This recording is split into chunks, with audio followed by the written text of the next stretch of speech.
ఈ 8 టిప్స్ని మీరు ఇట్లా పాటించినట్లయితే బ్యాక్లాగ్స్ ఎగ్జామ్ అయినా కానీ రెగ్యులర్ ఎగ్జామ్ అయినా కానీ మంచి పర్సంటేజ్ పొందవచ్చు.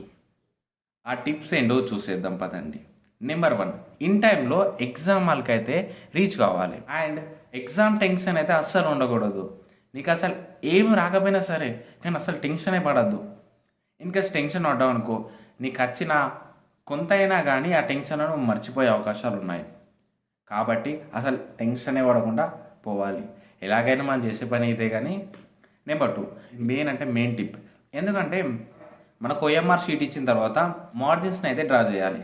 కానీ ఇక్కడ చాలామంది చేసే కామన్ మిస్టేక్, అంటే ఎస్పెషల్లీ బాయ్స్ అయితే ఇదే చేస్తారు, అసలు మార్జిన్స్ అయితే డ్రా చేయరు.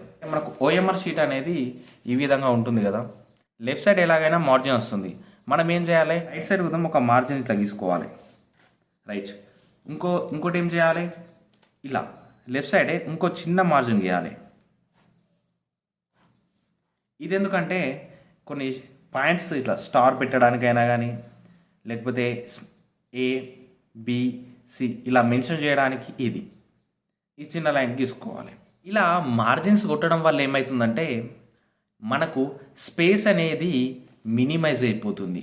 ఓఎంఆర్ షీట్ యొక్క స్పేస్ అనేది ఇంతుండే స్పేస్ అనేది ఇక్కడికి వచ్చేస్తుంది.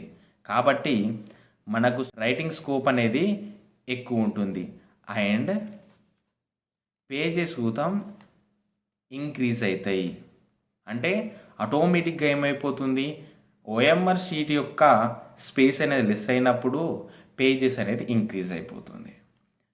మార్జిన్స్ కొట్టడం వల్ల మెయిన్ అడ్వాంటేజ్ ఇది. స్పేస్, ఓఎంఆర్ షీట్ యొక్క స్పేస్ అనేది మినిమైజ్ అయిపోతుంది, తగ్గిపోతుంది. ఆటోమేటిక్గా మనం రాసే పేజెస్ అనేవి ఇంక్రీజ్ అయిపోతుంది. That is a main point. Third tip వచ్చేసి select the best question first. ఇది మనం చిన్నప్పటి నుంచి ఇదే ప్రాసెస్ని ఫాలో అవుతాం. ఇప్పుడు ఈ క్వశ్చన్ పేపర్ చూద్దాం. ఇక్కడ 5 క్వశ్చన్స్ దాకా ఉన్నాయి. ఇక్కడ నాకు సెకండ్ అండ్ 5th క్వశ్చన్ అనేది మంచిగా వచ్చు. కాకపోతే సెకండ్ క్వశ్చన్ అనేది థియరీ క్వశ్చన్ ఉంది. అలాగే 5th క్వశ్చన్ అనేది డయాగ్రామ్ విత్ థియరీ క్వశ్చన్ ఉంది.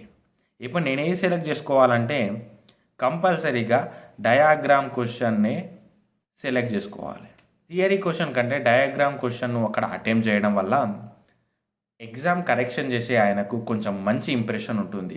ఓఎంఆర్ షీట్ ఓపెన్ చేయగానే మంచి నీట్ డయాగ్రామ్, మంచిగా పెన్సిల్తో మంచిగా గీసినావు, మంచిగా కాంపోనెంట్స్ని మెన్షన్ చేసినావు, ఆ కాంపోనెంట్స్ని ఎక్స్ప్లెయిన్ చేసినావు, దాని అడ్వాంటేజ్, డిసడ్వాంటేజ్, దాని ఇంట్రడక్షన్, వర్కింగ్ ప్రిన్సిపల్ అన్నీ నీట్గా రాసినావు.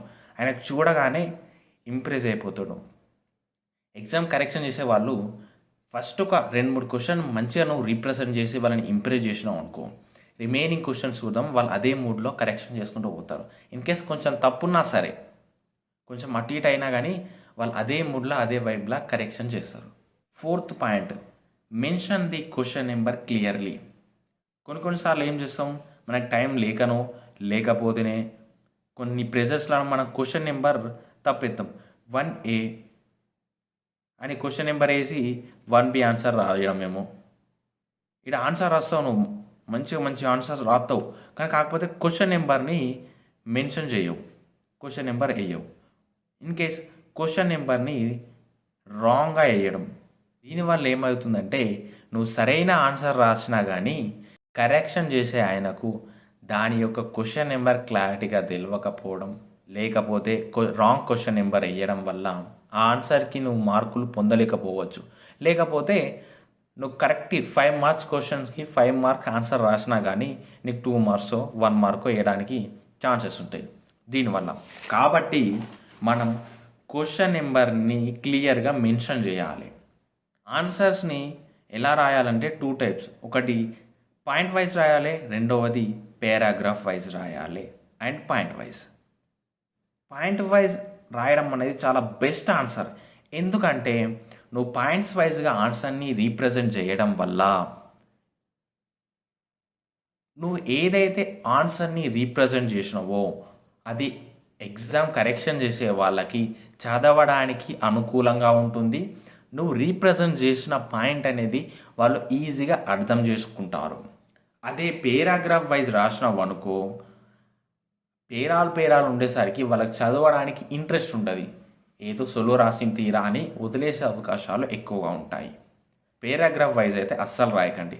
పాయింట్ వైజ్ అనేది చాలా బెస్ట్. ఇంకో టిప్ ఏంటిదంటే paragraph wise and point wise. నువ్వు ఒక పేరా రాసి 1 2 3 పాయింట్స్ రాసి మళ్ళీ పేరా రాయి, మళ్ళీ 1 2 3 point. Paragraph wise and point wise రాయడం కూడా ఓకే, కానీ కాకపోతే పాయింట్ వైజ్ రాయడం అనేది చాలా బెస్ట్ ఆప్షన్ అని నా ఒపీనియన్. దీనివల్ల మనం రాసింది కూడా ఎగ్జామ్ కరెక్షన్ చేసే వాళ్ళకు మంచిగా కన్వే అవుతుంది. Number 6, attempt the all questions. నువ్వు first chapter, second chapter, third chapter మాత్రమే ప్రిపేర్ అయినావు. 4th 5th అనేది కాలేవు. అయినప్పుడు నువ్వేం చేయాలంటే 1 2 3 చాప్టర్స్ నుంచి చదువుకున్నదే 4 5 చాప్టర్స్ నుంచి వచ్చే క్వశ్చన్స్కి ఆన్సర్ రాయాలి. ఇలా రాయడం వల్ల ఏమవుతుందంటే, ఫర్ ఎగ్జాంపుల్ ఈ థర్డ్ చాప్టర్స్ నుంచి రాసిన క్వశ్చన్స్కి నీకు అరౌండ్ 20 నుంచి 24 మధ్యలో వచ్చినాయి. పాస్ మార్క్స్ ఎంత? 26. అలాంటప్పుడు నువ్వు 4th and 5th చాప్టర్స్ క్వశ్చన్స్కి ఈ ఆన్సర్లు రాసినావు.